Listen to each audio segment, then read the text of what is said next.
Ďakujem ti, Bože, ďakujem. Čo robíš? Pokorne sa klaniam Bohu a celému svetu. Už nikdy do ničoho takého nesadnem. Nikdy nehovor nikdy.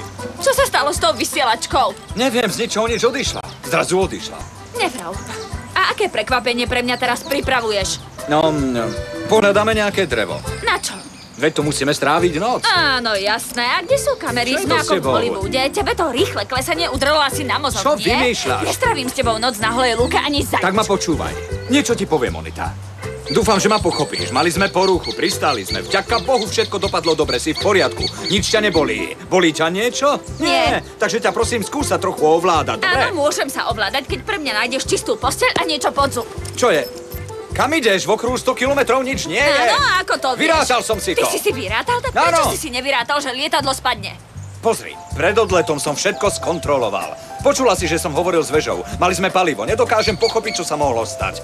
Je neuveriteľné, že sa naraz pokazí motor, odíde vysielačka, vybije sa baterka, skolabuje všetko. To nemôže byť len náhoda. Že by zasiahla čierna ruka? Neviem, keď ho prezrie mechanik, hádam na niečo príde. Kam ideš? Idem hľadať pomoc. Počúvaj, predsa ma tu nenecháš samého. Monita, vydrž, kým vezmem veci z lietadla. Do frasa. Počkaj!